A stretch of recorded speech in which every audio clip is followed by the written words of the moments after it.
Maayong gabi. This is Partners in Law. I will be your host for tonight. I am Attorney Kim De Karma, and with me is Attorney Alisa Nunez, and we're gonna talk about the RA 7610 or the Anti-Child Abuse Law.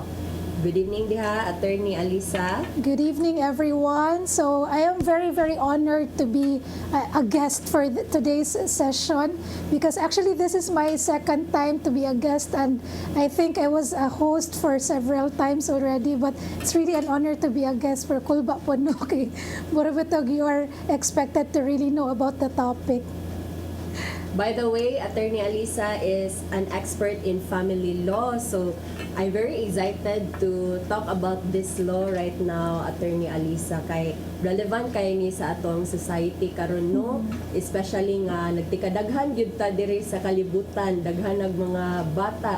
So, what is the rationale about this law, Attorney Alisa? Nganong gipasa man ni sa Kongreso kaning balauda, Attorney? Okay, so ang kaning nga balaod kay gipasan ni sa atong Kongreso is to serve as a deterrence for any child abuse. If wala ta ani nga balaod, then ang mga abuses sa mga children naara gihapon, and then it will not be penalized. Why? Because there's no law penalizing it.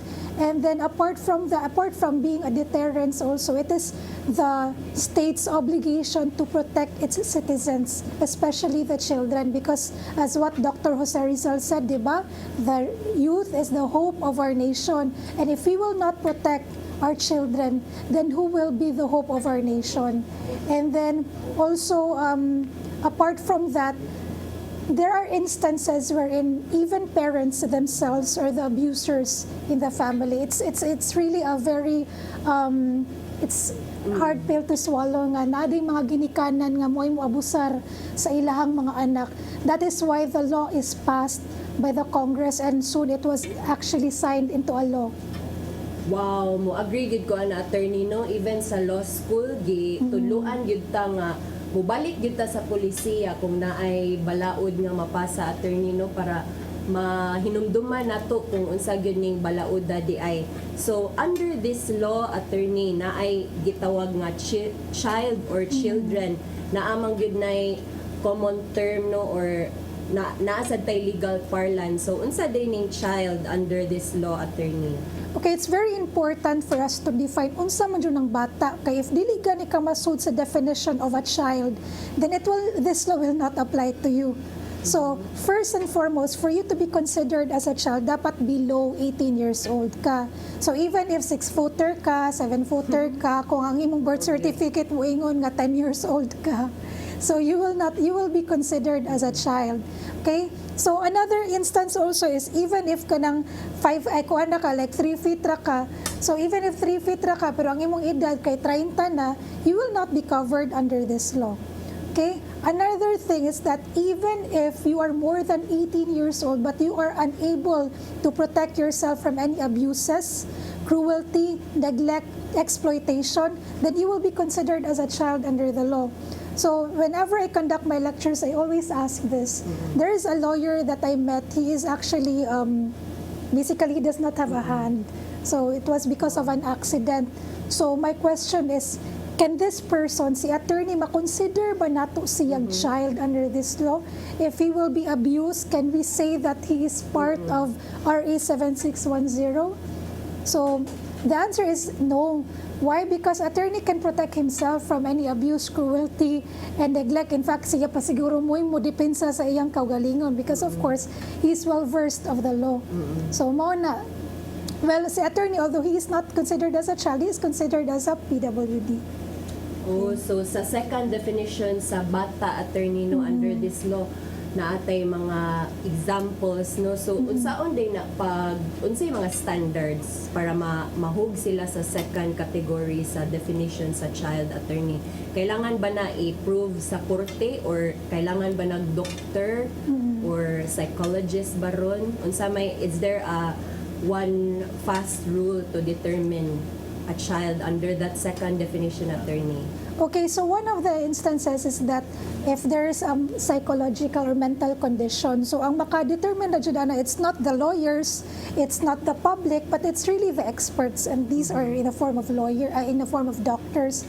So they will ascertain if kani siya nga tao kay even if she's already, let's say she's already 20 years old, but ang iyang mindset is still of a 6 years old, so kanang determination sa doctor will actually bind also the court. So it's very, very important as well. So kana siya, even if 20 years old na siya, or 30, or even 50, but yung iyang pangutog gani kay size anyos pa, so makonsider dyan na siya as child under the law. So if she or he will suffer abuses, then part dyan siya sa RA 7610.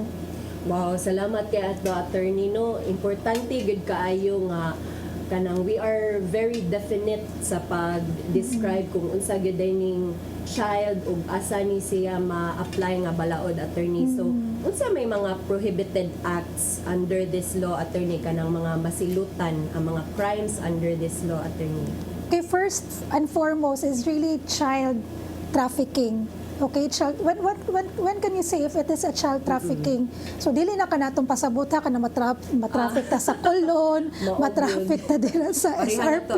O kana sige lang tagka-traffic mo na kasagaran i-reason ba kayo na late ko kay traffic, which is public knowledge na jud kay na labi na sa city matraffic jud ta. But that's not what I'm trying to say, that oy ang bata kay na traffic, so it's a violation of the law. No, it's not.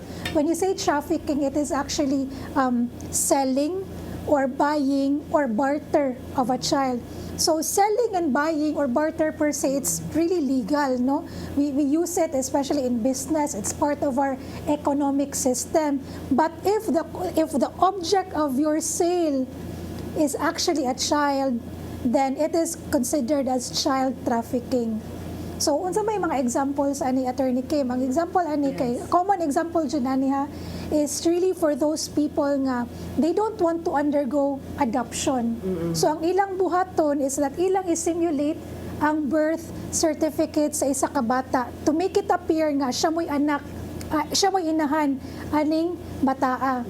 So, mamo ganay uban, for example, 12 na imong anak, 12 na niya, napay tracing nga naa sa tiyan. So, ang buhaton sa uban kay imuha na lang ni akong ika-13 na anak, kay kanang i-simulate lang nato ang birth certificate, which is a no-no. You have to undergo through adoption. But mostly, magod sa mga Pinoy kay simulate dayon Count po attorney no. Oh, luoy kaayo. So wala kay ba ang bata unsa asa jud ang ginikanan ba?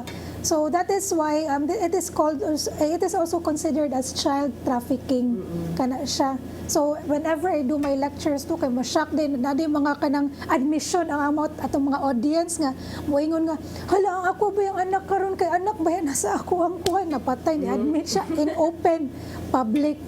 So mo na siya, it's a very sad reality jud kaayo. Very sad reality gyud attorney no nya in town pud kay nagtikadaghan gyud ang mga kaso niini attorney no labi na sa DSWD moduol sa DSWD kay gisimulate ang birth certificate sa isa ka bata nga wala pay buot no attorney. And I could also remember attorney Alisa no sa mga discussions nato sa law school nga when it comes to trafficking, one element gyud nga atong hinumduman ana is the element of di ba na ay dapat magain nga profit. Yes. O nya na ay tao nga gibaligya ba. Nya ang tao dili man gud na pareha sa gamit or itoy or pusa no na mangani uban ron mga animal advocates nga dili gyud sila mosugot nga ibaligya lang ang puppy or ang cats nila kay lagi na ay value. So how much more kaning mga bata, di ba attorney? So I also forgot to mention no nga attorney Alisa is a volunteer in the legal alternatives for women incorporated. Yes. So given that attorney unsa may relation sa RA 7610 o sa VAUSI Act? Okay, so ang relationship nila is really, the common ground is really the child. But mostly when you say VAUSI, it's violence against women and their children, it also, there must be a determination of the relationship between the perpetrator and the victim. So if ang relationship nila kay silingan lang sila, then RA 9262 or the VAUSI law will not apply. Why? Because first you have to establish dating relationship. So meaning nag-date mo na mo yung mga kanang nag-date mo kanang every Valentine's Day na mo Nag-char-char mo. char-char na good morning, good evening, ni kaon na ka mo na yung mga dating relationship. Another thing is that if you have sexual relationship, so one night stand, it's considered Pwede as na di ay. pwede na siya for vowsy. So kaisa lang mo nagka ng sex, one night lang mo nag-sex, pwede na di ka makiha og vowsy if it will be proven nga na kay mga abuses nga gibuhat sa babae. Another thing is that if you have common child, so if you have a common child, well, it goes to show that there may be a dating relationship and they may be a sexual relationship. So if you have a common child, that is considered as RA 9262. So, naglibog na nung ta sa mga number. Ayaw mo pag-expect nga we lawyers, we really know about the numbers. Maog yun ka ng RA, tutututut ng mga numbers. Kalimot na may No, so, since RA 7610, Attorney Alisa, it's all about the anti-child abuse law. Unsa gyud ng child abuse, attorney? Okay, so when you say child abuse, it refers to the maltreatment of a child, whether habitual or not. So even if kaisa ra nimo siya gidapatan, the fact is na dapatan nimo ang bata, that is considered as child abuse. Kay the law says whether habitual or not. So apart from that is that another instances is that if you are degrading the intrinsic validity worth of a child as a human being, that is considered as child abuse. Why? For example, ang isa na kong example is that isa ka ginikanan or the grandparents, ang iyang ginikanan kay nasa gawas. So the parents thought nga ginaampingan sa iyang ginikanan ang iyang mga anak. So what happened is ang iya din mga anak kay dito day sa tangkal sa baboy gipatulog, di ba? Ang tangkal sa baboy para sa baboy, ang kwarto sa bata para sa bata. So what happened is that dito tang gipatulog ang mga bata. So that is a form of child abuse. Why? Even if there was no physical, even if bakanon ba ni mog Jollibee pirmi ang bata pero sa tangkal sa baboy, it degrades their worth as a human being. Walay tao nga deserving nga adto sa tangkal sa baboy matulog. It's a true story, Attorney Kim. Nahandulan na ni mga Yes, kaso. it's one of our colleagues sa organization. It's a sad reality again. Nga naday mga ingon ani nga even if blood relative nimo, even if imong lulog-lulag, buhaton din na sa imuha. Wow, salamat kaya na Attorney Alisa, no? So, before ta mo padayon, let's give this break for our sponsors. Let's have our commercial break for now.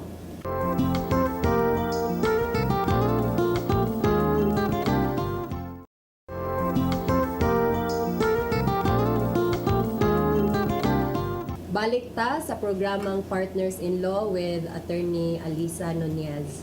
What else are the prohibited acts under RA 7610, Attorney?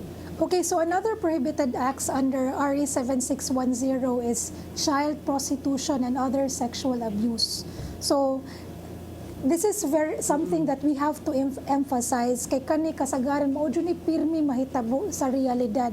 So unsa may pasabot ani? So when you have sexual intercourse with a child or you have lascivious conduct. So sexual intercourse, of course, you have sex with a child. What about lascivious conduct? So these are nude designs. For example, imong gunitan ang iyang breast, imong gunitan ang iyang imong gunitan iyang thigh, inner thighs, iyang lubot. So these are considered as lascivious conduct.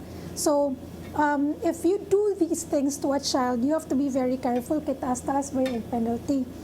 So for example, before this law, when this law was passed, before below 12 years old, but now recently a law was passed increasing the age of sexual consent to below 16 years old.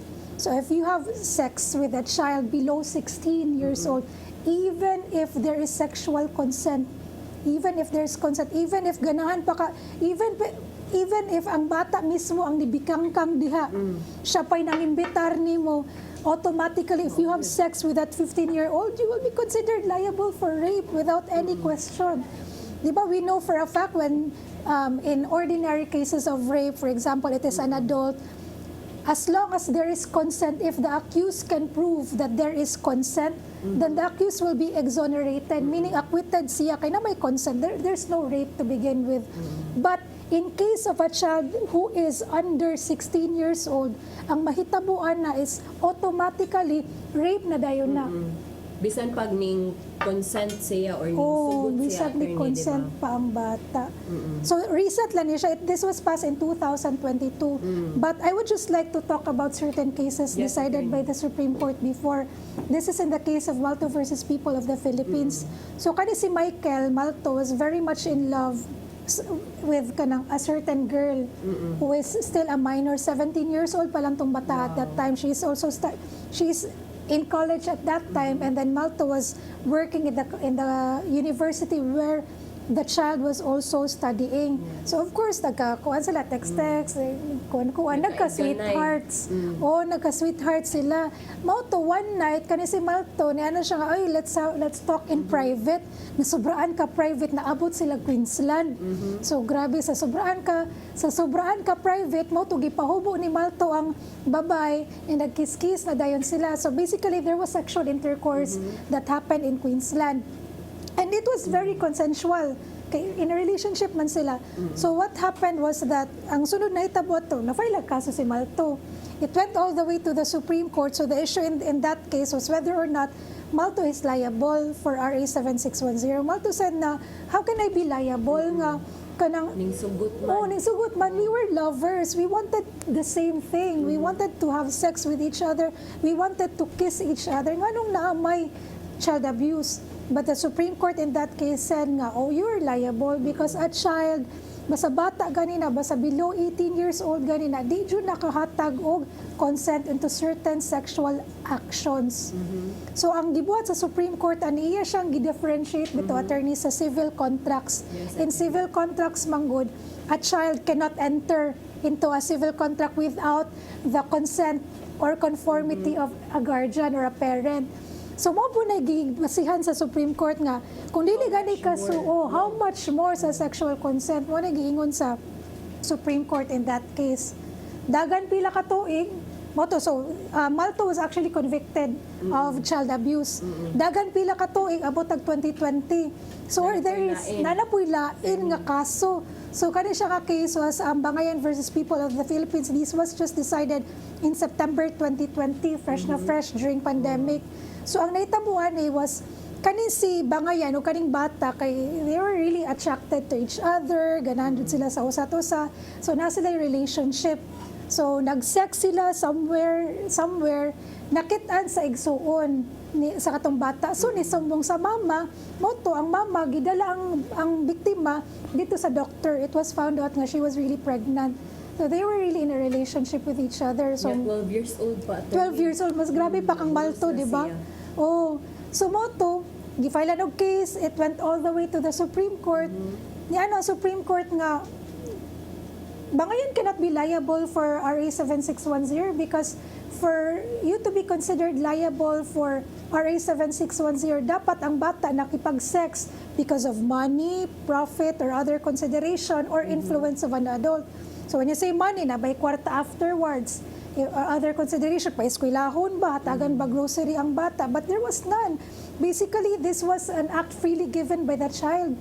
So niya ang Supreme Court nga, dili liable si Bangayan in that case. So he was really acquitted by the Supreme Court. Mo gyud ni art sa balaod attorney no kay naay balaod, ya naay exception, ya na pa jud exception to the exception. And Yes. that's what we love about the law pud no, pero naagi usa ka tumong ang balaod which is for the people gyud ni siya. So how do we reconcile those two jurisprudences, attorney? Actually, that case was decided in 2020, and then later on, I think that causes an alarm because the Supreme Court cannot change the law because they are judiciary. Yeah. So that is why naalarma ang Congress, ang legislative with the decision of the Supreme Court nga, wait, 12 years old nga na-acquitted. But if had it been nga 11 siya, had it been nga below 12 years old, it is a different story. Statutory rape naman na, but swerte lang dyan is Bangayan kay 12 anyos tong bata. So wala siya na sa Dili statutory. statutory rape. So motong natay balaod karon RA 116481 this is raising the age of sexual consent. So if you are below 16 years old na. So had it been nga katong case ni Bangayan, nahitabo to at this moment, so liable si Bangayan for statutory rape even if consensual ang ilang sexual intercourse. So under RA 116481, ang may tabuan is that as long as the child is below 16 years old, there was sexual intercourse, that is statutory rape. So regardless of the presence of the consent. However, if ang imong ka-sex, if ang ka-sex sa bata is ang ilang age Ang age gap. gap is not more than 3 years, 3 years. and then the sex is consensual, non-exploitative, Dili non-abusive, pinugos. then it is not under rape. Dili siya pwede Exception ma-consider. siya. Exception to the rule. Under the amending law, Yes, no, nga 116. nag-raise sa sexual consent to 16 years old. Yes. So, what else man ang mga prohibited acts under RA 7610 attorney? For example, kanang if you are actually using your child in pornographic, for example, indecent shows, kanang kung Yes. nadunggan dito sa Cordova, no nga, wherein ang mga ginikanan mismo mo, ilang pahubo-huboon, ilang mga anak, atubangan sa computer niya, na foreigner sa lain, Yes. sa lain nga line. So that is also a form of abuse. Startling kay ni nga reality karon attorney no, kay nabasa nako sa data sa UNICEF nga ning dubli ang mga kaso sa DOJ na nag-pertain sa mga child nga gipang abuse, no, and especially now nga naata sa pandemic, mga bata nga gi-expose sa exploitative nga mga sexual acts, no, through the internet, and ang mga audiences nila kay ang mga foreigners baron, no. This is not to discriminate, no, dili ra kay foreigners, but mao ni ang tinuod nga nangahitabo karon.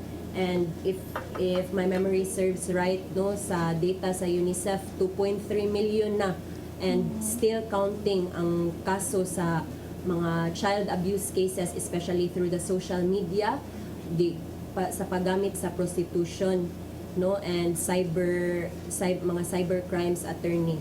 So unsa man kaha ang mga gipangbuhat sa government baron or sa mga agencies for children who are abused pertaining to this concern attorney? Actually, this is the law that was just recently passed. I'm actually very happy about it because of, it also shocked me, surprised me, the decision of the Supreme Court in the case of Bangayan. So, this is actually a step forward bitaw in our government wherein we have to have strict rules and deterrence bitaw to these kinds of actions ang gipangbuhat kay even the family members are the ones abusing the children inside the home. So another thing po the attorney came is that we have to have stronger implementation in our government. Kay sometimes manggod, even if it's very apparent, the abuses are very apparent, sometimes because of what is happening also in the government, di kay ma-implement, munang lisod pud kaayo.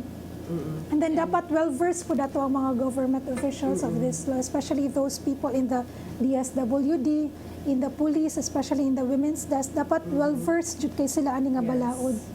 Yes, and I've also known, no, and we totally agree with this attorney nga magsugod gyud sa balay, no. We don't blame anyone, but it's the responsibilities pud sa atong mga parents, no, nga i-take care gyud ning mga bata, no, especially sa ang kaning mga below 12 years old, ang mga below 18, no, nga dili gyud magkuwang og pagbadlong ang atong mga ginikanan, no, and we don't just give them to guardians, especially kanang mga dili na to relatives, no, para dili sila ma-expose sa mga lascivious acts or pagmumulis siya attorney, no, and going forward, what else are punishable under RA 7610 attorney? Kay kani manggong RA 7610, no, kani siya kay inclusive kayo ni siya, no, when it comes to mga crimes against children. So daghan dirig na fall under nga mga punishable acts. So another punishable acts is kana bitong moadto kag motel, hotel, massage spa nga wherein kauban nimo ang isa ka batan-on Yeah, klaro kay unless nga ma-prove nimo nga you are relative. Or namo yung mga instances wherein a fam kaayo or foreigner, a fam jud. Foreigner kayo og nang puti kay niya ang kauban nga batanon kay klaro kayo nga Pinay. So kana there is in the naa sila sulod sa hotel. So kana palang daan ma-consider na nimo there must be a prostitution. There's an attempt to commit prostitution in this case. Another thing po the attorney is that kanang if you allow the children to work under circumstances who are dangerous for their health, safety and morals, that is prohibited also. And also in dangerous zones, attorney, no, kanang Yes. i-hire ang isa ka bata para muhawid og armas baron Yes, kana. to engage into conflict, no, kay sa ilahang edad dili gid pud sila angay unta nga ma-expose ni ini para ra siguro na sa mga dagko na attorney, Oo. no, sa mga makaproseso na kung unsa gyud ning mga wars, mga conflicts, no, and I think the value of this law, attorney, no, is to protect the children from any trauma, Oo. no, kay we see nga ang mga dagko karon, no, kasagaran ani nila kay naani sila yung mga traumatic experience pagkagamay nila. So I really believe nga RA 7610 is a very powerful law kung ato alang yun ning i-implement. Tinuod. So kinsa may pwede maka-prosecute ani attorney kung naay masakop? Okay, contrary sa belief sa uban nung abi nila nga ay dili naman interesado ang bata, dili na pud interesado ang ginikanan. So kinsa na may mo file og kaso dito sa fiscal's office.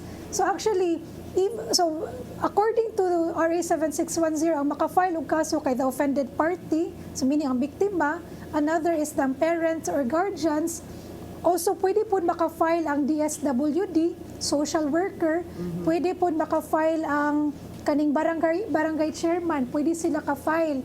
And in fact, at least 3 persons who are very knowledgeable of what happened, they can actually file. Because they have personal knowledge, manggod. Kato mga concerned citizens, Oh. attorney, no? In short, mga marites. O mga marites nga Nga naay reliable. kasing-kasing. Nga O, diba? reliable source. Thank you kayo, Attorney Alisa. But before we move forward, let's have our commercial break for now.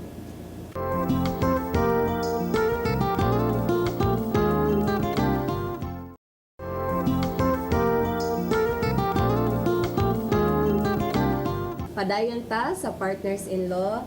I'm with Attorney Alisa Nunez.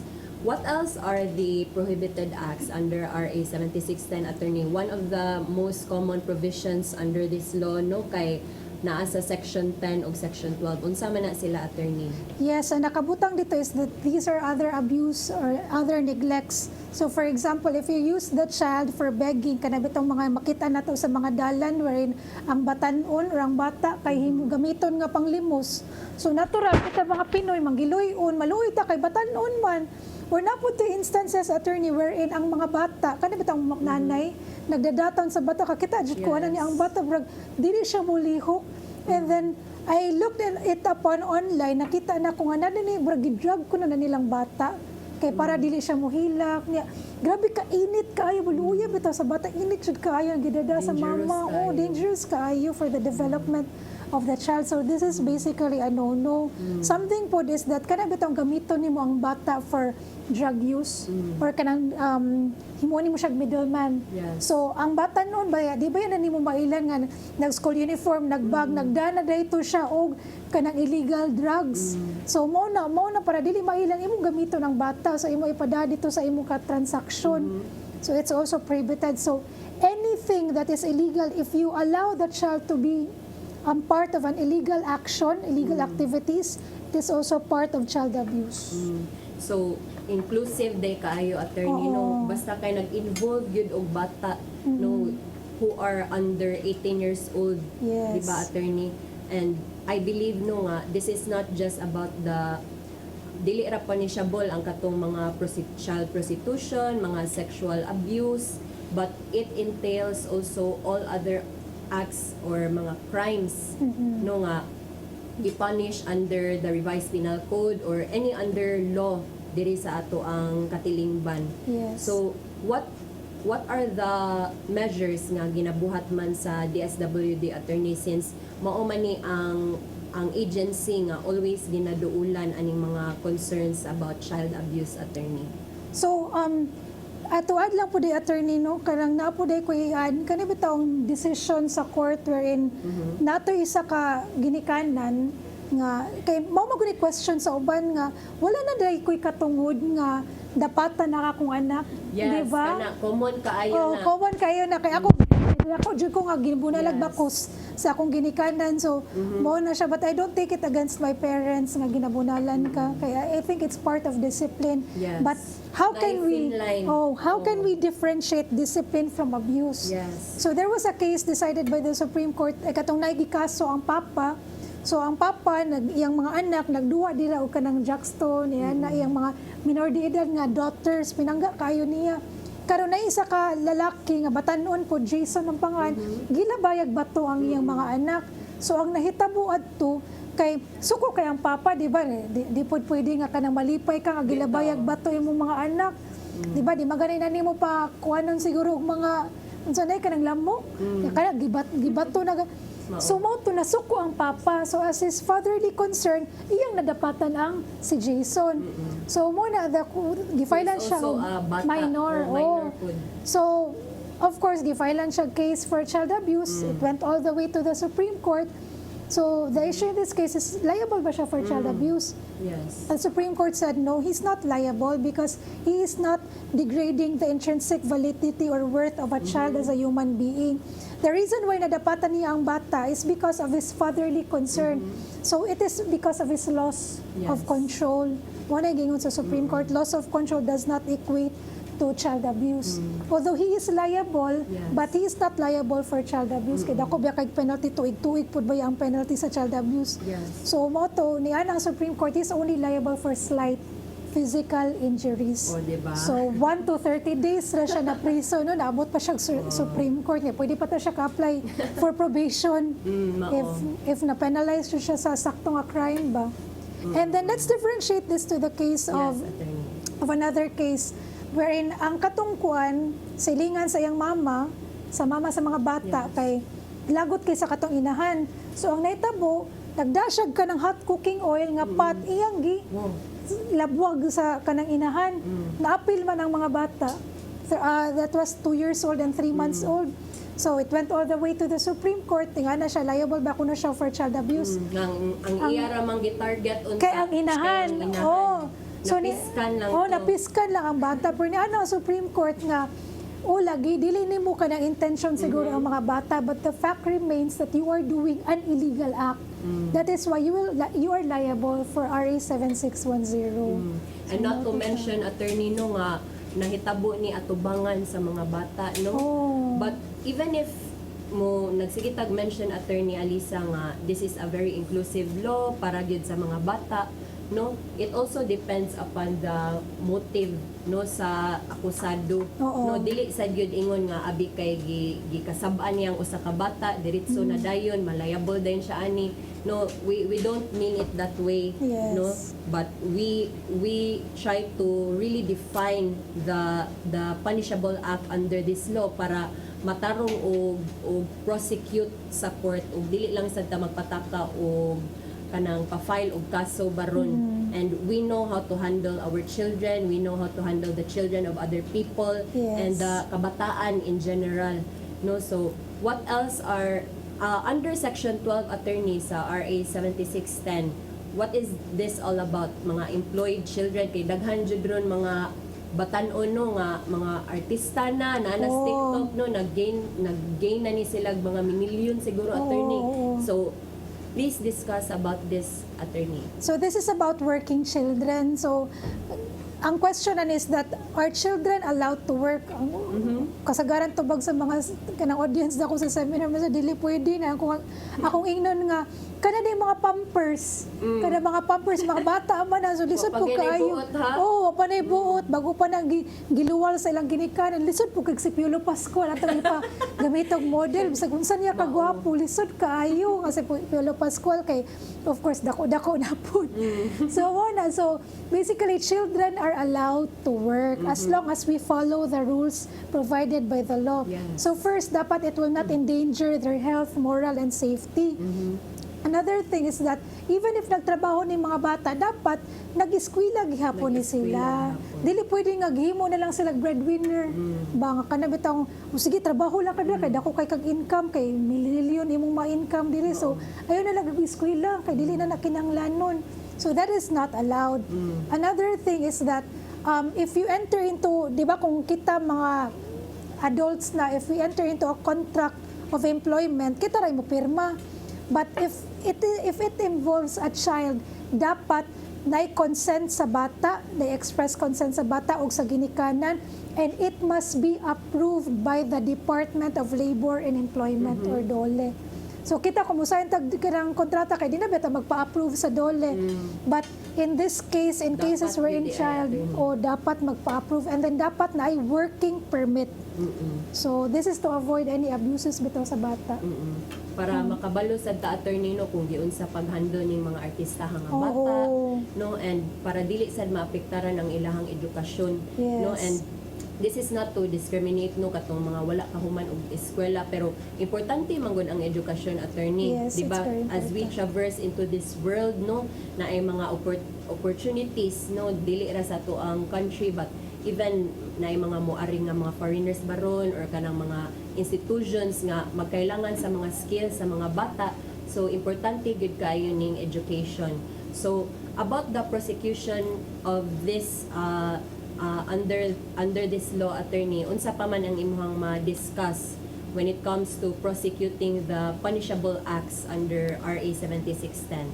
So naibawan na nato unsay kanang child abuse. So unsa man yung mga abuses sa bata. Yes. So what do we do with the things that we know? Dili pwede nga ato lang ibutang sa tong kukote, no? Dapat we have to apply it. Yes. So if we witness a child abuse, we have to report it to the authorities. So we have to report it to DSWD. So the DSWD, within 48 hours from the information that there is an abuse, dapat mo ato ang DSWD sa balay or sa lugar kung asa ang bata or where the incident of abuse happened. So ang buhaton sa DSWD mo, interview siya sa bata. If tinuod ba jud ang gipasangil. Because I have a client nga napasanginan po og child abuse. Kay brang away siya sa yuta, niya kanang as a form of retaliation, gigamit niya ang bata para i-filean og kaso for child abuse. Pag-adto sa DSWD, pag-interview, purting suura sa bata, sa akong kliyente, mamimita ko na niya, so mo to close kay niya, ang Layo ra DSWD kayo ang layo ra kaso. kayo, Adi, report lang, it was not really filed kay, of course, wala siya probable cause makita ba.